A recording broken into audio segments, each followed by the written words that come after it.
అధికారం కోసం, కుర్చీ కోసం ఈ రాష్ట్రంలో అన్ని వర్గాలను కూడా మోసం చేసి సూపర్ 6 పేరుతో పాటు 6 అబద్ధపు హామీలు ఇచ్చి ఒక్కటి కూడా అమలు చేయకుండా ఈరోజు కాలయాపన చేస్తున్న ఈ ప్రభుత్వం మెడలు వంచాలి. రైతులకు ఏదైతే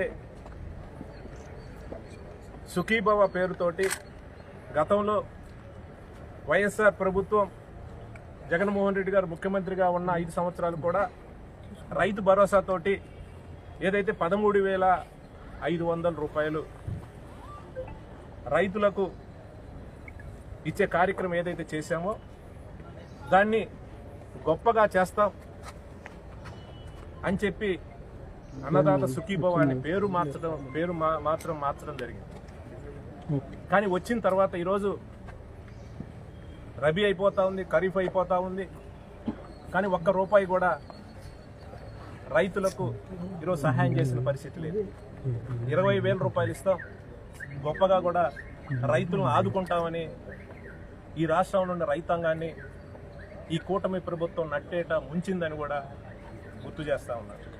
ఎందుకంటే ఈరోజు రైతులు అల్లాడుతూ ఉన్నారు. ఏదైతే 1,700 రూపాయలతోటి రైతుల దగ్గర ధాన్యాన్ని కొనాల్సిన పరిస్థితిలో ఈ ప్రభుత్వం ఈరోజు రైతుల దగ్గర ఏదో నెపం చెప్పేసి 1,300-1,350 రూపాయలకి కొని రైతులు మోసం చేస్తూ ఉన్నారు. నేను అడుగుతా ఉన్నాను, ఈ కూటమి ప్రభుత్వంలో ఉండే చంద్రబాబు నాయుడు కానీ లోకేష్ గారిని కూడా అడుగుతా ఉన్నాను. రైతులు నోర్లు కొట్టి ఈరోజు కొంతమంది సిండికేట్గా తయారయ్యి రైతుల దగ్గర నుంచి కూడా 6 కాలాలు కష్టపడి పండించిన ధాన్యాన్ని దోచుకునే కార్యక్రమం చేస్తూ ఉన్నారు. దయచేసి దాని వైపు దృష్టి పెట్టాలని కూడా ఈ కూటమి ప్రభుత్వ నాయకుల్ని, మంత్రులను డిమాండ్ చేస్తూ ఉన్నారు.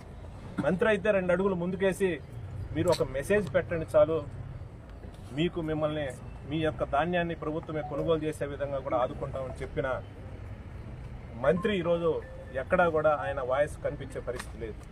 ఈరోజు ఈ రకంగా రైతులను దగా చేస్తూ ఉన్నారు.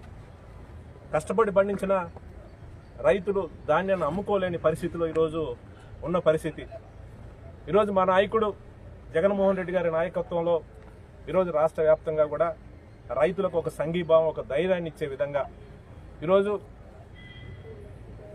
ఆయన యొక్క ఆలోచన ప్రకారం, జగన్మోహన్ రెడ్డి గారి ఆదేశాల ప్రకారం పల్నాడు జిల్లాలో ఉండే 7 నియోజకవర్గాలకు సంబంధించి మా పార్టీ ఇన్ఛార్జీలు, ఎక్స్ఎమ్మెల్యేలు, మాజీ మంత్రులు, నాయకులు అందరం కలిసి కూడా ఈరోజు పెద్ద ఎత్తున కూడా రైతులందరం కలిసి కలెక్టర్ గారికి ఈరోజు ఒక వినతి పత్రం ఇవ్వడం జరిగింది.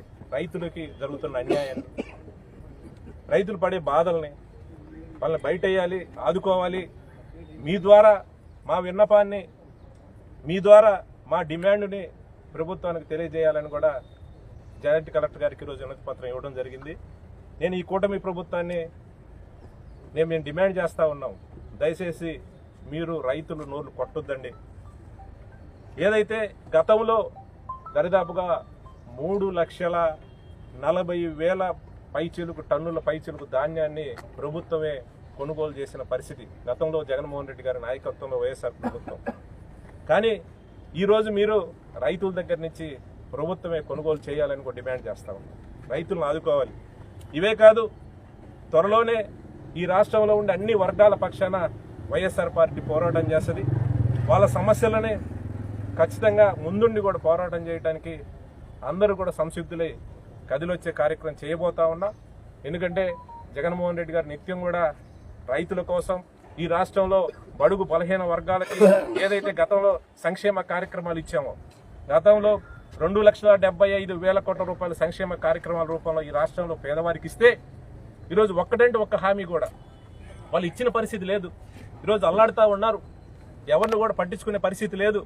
ఏదో రివ్యూలతోటి ఇంకా ఏదైనా గొంతెత్తి ఎవరైనా ప్రశ్నిస్తే సోషల్ మీడియాలో పోస్టులు పెడుతున్నారని ఈరోజు అనవసరంగా కూడా పిల్లల మీద కేసులు పెట్టే పరిస్థితి ఎంత దారుణంగా ఉందంటే, ఈ దేశంలో ఎక్కడ ఏ రాష్ట్రంలో కూడా ఎవరు చేయని విధంగా కూడా ఈరోజు పోలీస్ డిపార్ట్మెంట్ అడ్డం పెట్టుకొని దౌర్జన్యాలు చేస్తూ ఉన్నారు.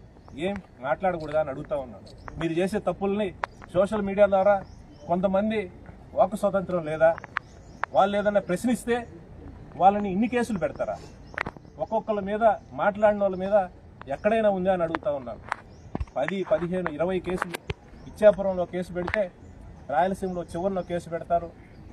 అట్లా రాష్ట్రం నలుమూల నుంచి కూడా ఒక పోస్టు ఒకళ్ళు ఎవరైనా ప్రశ్నిస్తే దాన్ని అడ్డం పెట్టుకొని అన్ని చోట్ల 10 నుంచి 20 కేసులు పెట్టి ఇది గొంతు నొక్కే కార్యక్రమం చేస్తూ ఉన్నారు. ఏం ప్రజల సమస్యల మీద ఈ స్వతంత్ర భారతదేశంలో ప్రజలు మాట్లాడుకునే హక్కు లేదా, ప్రశ్నించే హక్కు లేదా? ఈ రకంగా గొంతు నొక్కే కార్యక్రమం దయచేసి చేయొద్దండి. మీరు మంచిగా చేయండి. మిమ్మల్ని ఎవరు కూడా ప్రశ్నించరు, ఎవరు కూడా విమర్శించే పరిస్థితి లేదు, ఏమీ అడగట్లేదు. మీరు ఏదైతే సూపర్ 6 అని ఇచ్చారో ఖచ్చితంగా చేయండి. మీరు అమ్మఒడి అన్నారు, ఒకళ్ళు కాదు, ముగ్గురు కాదు, నలుగురికి ఎంతమంది ఉంటే ఇస్తూ ఉన్నారు. కనీసం ఒక్క బిడ్డకు కూడా ఈరోజు అమ్మఒడి ఇచ్చిన పరిస్థితి లేదు. ఈరోజు ప్రతి ఒక్క ఆడబిడ్డకి 18 సంవత్సరాలు నిండిన ప్రతి ఒక్క ఆడబిడ్డకి ఈరోజు 1500 రూపాయలు నెలకి ఇస్తామంటే దానికి ఊసే లేదు. 3 సిలిండర్లు అన్నారు, దానికి కనీసం ఒక్క సిలిండర్ ఇచ్చే దిక్కే లేదు. ఉచిత బస్సు అన్నారు, కనీసం దాన్ని ఊసే లేదు. మెగా డిఎస్ అన్నారు, దాన్ని మాట్లాడే పరిస్థితే లేదు. ఈరోజు ఇలాంటి మీరు ఇచ్చిన హామీలను ప్రశ్నిస్తే ఈరోజు కేసులు పెట్టి వేధించి భయపెట్టే పరిస్థితి. దయచేసి అధికారం శాశ్వతం కాదు. నేను 20 సంవత్సరాలు శాసనసభ్యుడిగా ఉన్నాను. నేను గతంలో చాలా ప్రభుత్వాలు కూడా చూసినాను. కానీ ఈ రకంగా అన్యాయంగా ఈరోజు తప్పుడు కేసులతోటి పెట్టే కార్యక్రమం చేస్తాను. ఇది చేసి మంచిది కాదు. రాజకీయం ప్రశాంతమైన వాతావరణంలో రాజకీయం చేయాల్సిన అవసరం ఉంది. మీరు మంచి చేయండి, మీరు ఇచ్చిన హామీలు అమలు చేయండి. ఈరోజు ఈ రాష్ట్రం రైతాంగాన్ని ఆదుకోండి. సూపర్ 6 పేరుతో ఏదైతే ఇచ్చారో మీరు 100% కూడా ఈరోజు అమలు చేయండి. మళ్ళీ మిమ్మల్ని ప్రజలు దీవిస్తారు. కానీ ఈ రకంగా కేసులు పెట్టి ఈ రకంగా బెదిరించే కార్యక్రమం, ఎవరు కూడా కనీసం మాట్లాడితే మిమ్మల్ని కేసు పెడతాను బెదిరించే కార్యక్రమం దయచేసి చేయొద్దండి. ఇది మంచి పద్ధతి కాదు. రాజకీయంలో ప్రజల పక్షాన పోరాటం చేయాలి. ఎస్, మీకు ప్రజలు మిమ్మల్ని నమ్మారు, మీరు నమ్మిచ్చారు, మీకు అధికారం ఇచ్చారు. మేము 100% కూడా ఏవైతే మా జగన్మోహన్ రెడ్డి గారు ఏవైతే నవరత్నాల పేరుతో ఇచ్చారో మేము 100% అమలు చేశాం. కానీ మేము మిన్నగా చేస్తామంటే మిమ్మల్ని నమ్మారు ప్రజలు, మీకు ఇచ్చారు. మా బాధ్యత మీరు ప్రతిపక్షంలో ఉండండి. ఏవైతే వాళ్ళు ఇచ్చారో వాళ్ళ హామీలు అమలు చేసే విధంగా మీరు మా పక్షాన పోరాటం చేయండి అని పరోక్షంగా ప్రజలు మాకు ఒక ఇండికేషన్ ఇవ్వడం జరిగింది. ఖచ్చితంగా ప్రజల పక్షాన మేము పోరాటం చేస్తాం. ఇవే కాదు, రాబోయే రోజుల్లో ఈరోజు కరెంట్ ఛార్జీ, ఆ రోజు చంద్రబాబు నాయుడు గారు ఏం చెప్పారు, మేము కరెంట్ ఛార్జీలు పెంచాం ఎక్కడా కూడా అని కూడా చెప్పడం జరిగింది. ఈరోజు 15,000 కోట్ల రూపాయలు ఈరోజు ఒక్కసారి కరెంట్ ఛార్జీలు పెంచిన పరిస్థితి.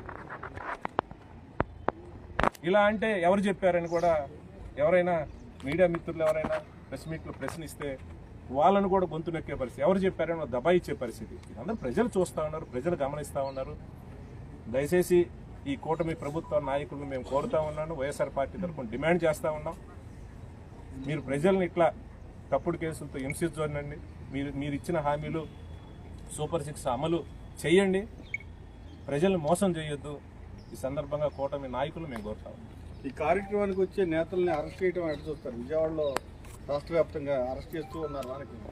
అన్ని చోట్ల కూడా నేను చెప్తానే, ఈ దేశంలో ఏ రాష్ట్రంలో కూడా లా అండ్ ఆర్డర్ పరిస్థితి ఇంత అధ్వానంగా లేని పరిస్థితి. వాళ్ళకై వాళ్ళు మనస్సాక్షిని తోటి ఆలోచన చేయమని కోరుతా ఉన్నాం. ఈరోజు రాష్ట్ర వ్యాప్తంగా కూడా ఎక్కడా కూడా మేము ధర్నాలు చేయట్లేదు. శాంతియుతంగా రైతుల సమస్యలని, రైతులకు ఇప్పుడు జరుగుతున్న అన్యాయాన్ని కొంతమంది కావాలని కూటమి ప్రభుత్వంలో ఉండే నాయకుల అండదండలతోటి సిండికేట్గా ఏర్పడి రైతులు 6 కాలాలు కష్టపడి పండించిన ధాన్యాన్ని 1300, 1350కి కొంటా ఉన్నారు. రైతులు మోసం చేస్తూ ఉన్నారు. ఈరోజు ఏదైతే మద్దతు ధర 1700 ఉందో 1700 ఈ ప్రభుత్వం కొనుగోలు చేయాలి, రైతులు దగ్గర నుంచి ధాన్యాన్ని సేకరించాలని ఈరోజు జగన్మోహన్ రెడ్డి గారి ఆదేశాల మేరకు ప్రతి జిల్లాలో కలెక్టరేట్ దగ్గర పోయి మేము వినతి పత్రాలు ఇవ్వడానికి వస్తే అరెస్టు చేసే పరిస్థితి.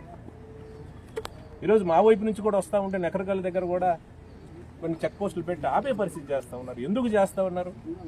మేము ఒక వినతి పత్రం ఒక రిప్రజెంటేషన్ కలెక్టర్ గారి దృష్టికి రైతుల తరఫున తీసుకుపోయి హక్కు కూడా లేదా అని అడుగుతా ఉన్నాను. మేము ఎక్కడ ఉన్నాం? మేమేమన్నా తాలిబాన్లవా అని అడుగుతా ఉన్నాం. మేము ఆఫ్ఘనిస్తాన్లో ఉన్నామా, లేకపోతే భారతదేశంలో ఉన్నామా, పాకిస్తాన్లో ఉన్నామా అని మాకే అర్థం కాని పరిస్థితి ఉంది. ఈరోజు రాష్ట్రం అందరూ కూడా, ప్రజలందరూ కూడా చర్చించుకుంటా ఉన్నారు. ఇది మంచి పద్ధతి కాదు. ప్రజల పక్షాన కూటమి నాయకులు ఆలోచన చేయండి. ఎప్పటికైనా సరే కొంతమంది దళారులుగా ఏర్పడి, సిండికేట్గా ఏర్పడి రైతులు దోసేసే కార్యక్రమం ఏదైతే చేస్తా ఉన్నారో దాన్ని ఆఫ్ చేయండి. కనీస మద్దతు ధర ఏదైతే ఉందో 1700 రూపాయలు మద్దతు, అది రైతుల దగ్గర నుంచి కూడా ప్రభుత్వం ధాన్యాన్ని సేకరించాలని కూడా మేము డిమాండ్ చేస్తాం. విద్యుత్ ఛార్జీలు అసలు పెంచడం లేదు, రూపాయి కూడా పెంచమని చెప్పేసి ఇప్పుడే మంత్రి గారు చెప్పారు. మీరు బిల్లులు చూస్తారుగా, బిల్లులతో వస్తాంగా మళ్ళీ రిప్రజెంటేషన్ అప్పుడు ఆయన చెప్పాడా నేను చెప్పాను కాదు కదా, బిల్లులు చూస్తురుగా. మేము ఆధారాలతోటి ఎక్కడెక్కడ పెంచారనేది 27వ తారీఖు కూడా మళ్ళీ ఇంకో కార్యక్రమం ఉంది. ఎలక్ట్రిసిటీ మీద కూడా, అది కూడా ఒక బిల్లులు వస్తాయి. ఎక్కడెక్కడ పెంచుతా ఉన్నారు అది బహిరంగ రహస్యం. వీళ్ళు చెప్పినా కూడా రేపు ఒకవేళ నిజంగానే వాళ్ళు పెంచకుండా, ₹1 కూడా పెరగకుండా, సర్ఛార్జీల పేరుతోటి ఏది పేదవాళ్ళని దోచేయకుండా ఉంటే మంచిదే. దాన్ని కూడా మేము అభినందిస్తాం. రైట్, ఆ మాట మీదనే మంత్రి గారు నిలబడమనండి. మేము పెంచాం. చంద్రబాబు నాయుడు గారు ఏం చెప్పారు?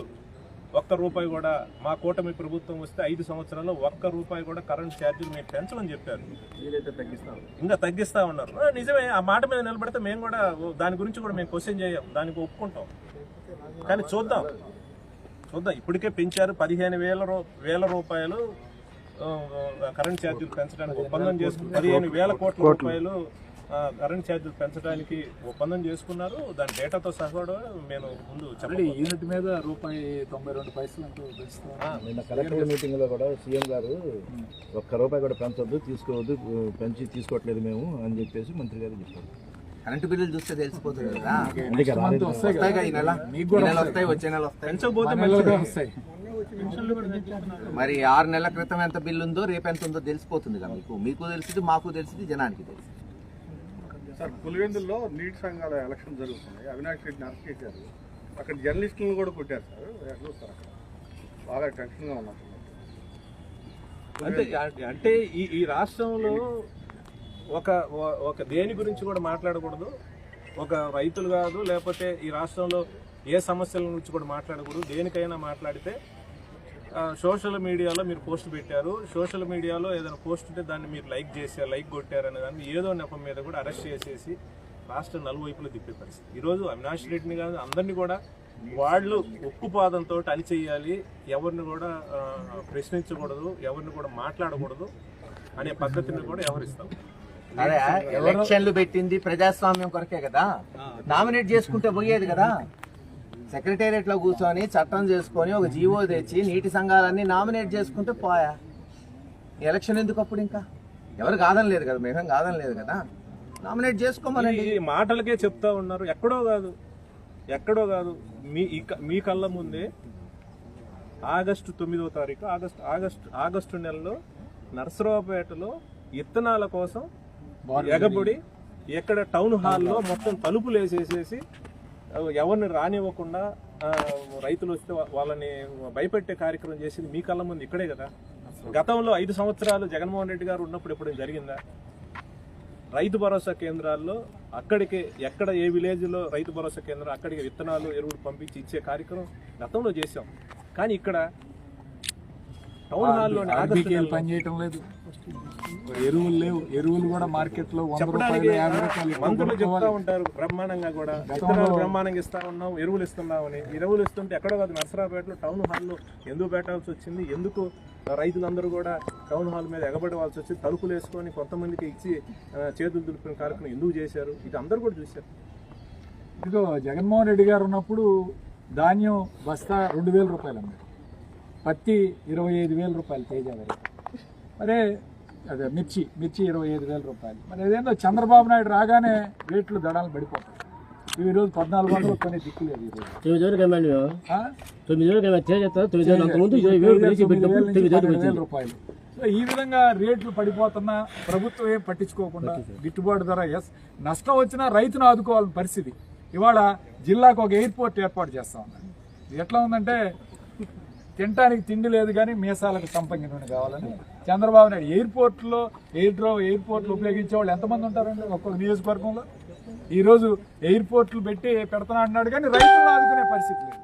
ఆ డబ్బులు ఏదో రైతులకు కేటాయిస్తే రైతులు సంతోషంగా ఉంటేనే కదా ఇవాళ వాళ్ళు తిన్నా తినకపోయినా పస్తున్నా సరే మనందరి కడుపులు నిండుతున్నాయంటే అది కేవలం రైతు కష్టపడి పొలంలో పనిచేస్తారు.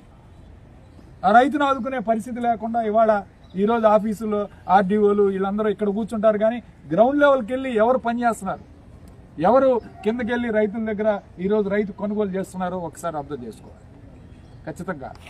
ఎందుకంటే చంద్రబాబు నాయుడిని నమ్మారు ప్రజలు. గతంలో 2014లో కూడా హామీలు ఇచ్చాడు. మీకు ఒకసారి గుర్తుంటే 2014 అసెంబ్లీలో కూడా ఈ జిల్లాకు ఒక ఎయిర్పోర్ట్ అన్నాడు, ఆ రోజు కూడా 5 మిషన్లు అన్నాడు, 3 గ్రిడ్లు అన్నాడు, బుల్లెట్ ట్రైన్లు అన్నాడు, అమరావతిలో ఒలింపిక్స్ నిర్వహిస్తానన్నాడు. సరే ఆ మాటలన్నీ చెప్పాడు, సరే చేయలేదు. మళ్ళీ జగన్మోహన్ రెడ్డి గారు వచ్చారు, ఏదేదో హామీలు ఇచ్చాడు. ప్రజలు నిజంగా నమ్మారు, మళ్ళీ చేస్తారేమో అనుకున్నారు. ఎందుకంటే ఈయన చరిత్ర వెనక్కి వెళ్తే చేసే పరిస్థితి లేదు ఎప్పుడు కూడా వాగ్దానాలు. ఈరోజు మళ్ళీ అదే పరిస్థితికి వస్తుందని ప్రజలు భయపడుతున్నారు. ఇవాళ రైతులను పూర్తిగా నడ్డి విరిచే కార్యక్రమం, పంటలు కొనుగోలు చేసే కార్యక్రమం లేదు. రైతు భరోసా కేంద్రాలు జగన్మోహన్ రెడ్డి గారు పెట్టారు కదా, వీటిని నీరు గార్చాలి. సచివాలయాలను ఎలా ఏ విధంగా నీరు గార్చాడో రైతు భరోసా కేంద్రాలను కూడా నీరు గారుస్తున్నాడు. విలేజ్ హెల్త్ క్లినిక్స్ నీరు గారుస్తున్నాడు. ఈ మంచి వ్యవస్థను తీసుకొచ్చాడు జగన్మోహన్ రెడ్డి గారు. ఈ వ్యవస్థలను మీరు ఎందుకు బలోపేతం చేసి ఈరోజు రైతులకు న్యాయం చేయరు? రైతుల దగ్గరికి ఎందుకు వెళ్ళదు? ఈరోజు ఇంటి వద్దకే పరిపాలన, గట్టు వద్దకే వ్యవసాయం అని జగన్మోహన్ రెడ్డి గారు తీసుకొచ్చాడు. కానీ ఈరోజు ఈ ప్రభుత్వం వీటన్నిటిని కూడా నీరుగార్చే కార్యక్రమం చేస్తాం. సో మేము రైతుల పక్షాన్ని నిలబడి ఖచ్చితంగా రైతులకు మేలు చేయండి. రైతు బాగుంటేనే ఈ సమాజం బాగుంటుంది, అన్ని వర్గాల వారు సంతోషంగా ఉంటారు, రైతు సంతోషంగా ఉండాలి అని చెప్పి ఈరోజు మేము నిజంగా కోవిడ్ లాంటి లాక్డౌన్ రైతు కానీ లాక్డౌన్ చేస్తే కోవిడ్ కన్నా భయంకరంగా ఉంటుంది లాక్డౌన్. ఖచ్చితంగా అలాంటి లాక్డౌన్ లేకుండా ప్రభుత్వమే ప్రోత్సహించాలి రైతుల్ని. ప్రభుత్వం రైతుల తరపున నిలబడి పోరాటం చేయాలని చెప్పి ఒకసారి వాళ్ళని నిద్రపోతున్న అధికారులందరినీ గుర్తు చేయాలని చెప్పి ఈరోజు ఈ కార్యక్రమాన్ని చేపట్టామని తెలియజేస్తాం.